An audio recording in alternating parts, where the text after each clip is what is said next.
The next element I would like to work on is the sunset. Now, for me, I thought the sunset would be right around here based on my design here. So you can see wherever the design is. I have to turn it back on. You can kind of see the sunset. I wanted that to be like a mandala. So we're going to need to create a whole separate shape for the mandala area. So let's go ahead and do that now. So I'm going to select Command N, and what I'll do is create a 9 by 9 square, just like we've done in the past. And this is where I'm going to start.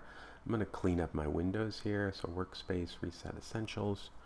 And let's go ahead and use the pen tool and click, and then holding the Shift key down, click again, and then hit Escape to deselect everything. And you can see that the fill is white. I want the fill to be clear, and the stroke is black, so that's great. So let's go ahead and select this line and go to our Properties panel. And because we have our Align to Artboard still selected, I'm going to click on the center. I'm going to deselect for a second, undo, and I'm going to select the line, click here once, and then click here once. Now I know that line is perfectly centered, so what I'm going to do is double click my rotation tool and make it 90, and I'll make a copy of that. And now I have two lines that are perfectly centered. I don't need to center this second one at all. Okay, the next thing we know we're going to do is select nothing, go to our layers palette, open up the layers. If I want, I can actually make a little stroke just to know that everything is working as expected, but it's not necessary. I'm going to select the top layer 1 here. Be very careful, make sure that that is selected. And then we're going to go to our effects, distort, transform, transform. And remember how we did this before. We made one copy and reflected it. You should see this. And we're going to hit OK. And then we're going to do this one more time. We're going to go to effects, distort, transform, transform. And we're going to apply this new effect to this entire layer, just so you know. And this time I'm going to go for, I'm going to make 10 copies. So 360 divided by 10. That means 9. I'm going to make 10 copies in all, but already one is already made. So we're going to make 9 additional. So 360 divided by 10 is 36, and 9 copies. And here's what we've got so far. You can turn off your paths at this point. You don't need them. And even turn off that original one, but let's just leave them on just so I can see. I'm going to go to my pencil tool this time. I'm not seeing the toolbar at the top, so I'm going to go to View, and then I'm going to go to, actually I'm going to go to Windows, and I'm going to make sure that I can see my control bar at the top. Sometimes this gets lost, so there you go. I want the stroke to be around 3, and I definitely don't want a uniform stroke. I'll just pick something that I've made here to be more like a calligraphic stroke. So this is what the stroke will look like, which is something I'm happy with. I'm going to undo that. I'm going to undo that path so I don't see it. And the idea again is to make something that's a pretty interesting sun. So let's just start with the basic sun shape. So there's our sun. And what I can do now is just work on the idea of how the sun is actually going to turn into a sun. I want to do that again. There we go. That looks pretty awesome. Okay, and then maybe I'll make this kind of interesting. And remember, I have it on super smooth. Remember, I had set my close path and edit selections down and made it nice and smooth. Now let's go ahead and make some more fire. There we go. You might want to make something even bigger. And something like that. Let's see how that's looking. So that's looking pretty great. I'm going to keep going here because this is a coloring book. So, and I'm noticing that like I don't want to cross this line, so that kind of gives me this little element of, again, not crossing the line. So this way I know where I'm going. If I'm crossing, I'm only crossing a little bit, as you can see. And that's it. And then maybe making something like this in the, there we go. Let's see how that's going to look without the paths. Okay, I think I could add a little bit more at the inside here, like something like that. That kind of looks okay. All right, I do want to fix this outside edge here. You can kind of see that this original stroke seems a little bit kind of weak, and I want to kind of, first off, let's fix this by just using the direct select, and I'm going to move this anchor point until I'm kind of happy with what I see. Let's move that one as well. And then I'm going to increase the stroke itself. So I'm going to go to properties and just bring that stroke up so that when I zoom out, that stroke is nice and thick. And maybe I will do that to some of the other strokes that I've made here. Like I'll pick maybe that one, and just increase the stroke so that I have some different weights of stroke. Because having things that are a little bit different, just going to move this up a little bit, will make your design look a little bit more interesting.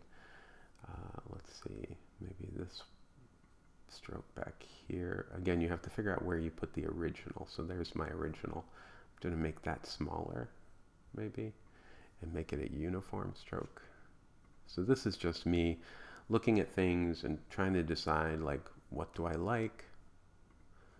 Is it work for you? If it works for you, great. If it doesn't work for you, like I'm looking and seeing, okay, that kind of stroke. And I'm also, maybe I should go to the strokes palette and open this up and then actually change some of the end caps so that they're not like perfectly hard, but maybe on this one it's kind of smooth. And then finally, let's see, I would like to increase this stroke a little bit as well. So I'll just go to make that a little bit stronger. There we go. So here's my sun. I think I'm pretty happy with that. Could be playing with this all day, but I can feel like this would be nice to color in if I were to do this, for whatever reason. So I've got everything pretty done. I can see everything looks good. So we've got our image, and we're ready to expand it if we wanted to. As you can kind of see, we've got all these elements, and we want to actually create an entire object, because we know that if we move any one of these, this document's still kind of like working its magic. So we could actually go to Object, Expand Appearance, and that will expand that initial amount. And at this point, we can do that one more time and merge all these layers, those kinds of things. But an easy way that we talked about in class was just to export this as an image and then bring it back in and just image trace it. So let's go ahead and do that so that we can be reminded about what we did in class. So we go to File, Export As. And then what we're going to do is we're going to call this Sunset. And we're going to save it as a JPEG, and we're going to put it on our desktop in this case, and I'm going to hit export. And then the next screen is kind of important. We'll make sure the quality is set to maximum. We're going to do the optimize compression method. We're going to do a high 300 dots per inch or pixels per inch, and we're going to optimize for art subsampling. We can embed the ICC profile. Really doesn't matter because we're not using color in this document for the most part. And then we're going to hit OK. And at this point, this has been saved to our desktop as a JPEG. So let's go back to our initial illustration here. And let's go ahead and go File, Place. And we're going to find our sunset JPEG. We're going to hit Place, and there it is. And we're going to make sure it's selected because it's bound here. And we're just going to open up our Windows image trace setting. We're going to make sure that that the image trace is set to black and white. We're going to hit the preview button and hit OK. It says it's really, really big, and that's okay. Looks really good.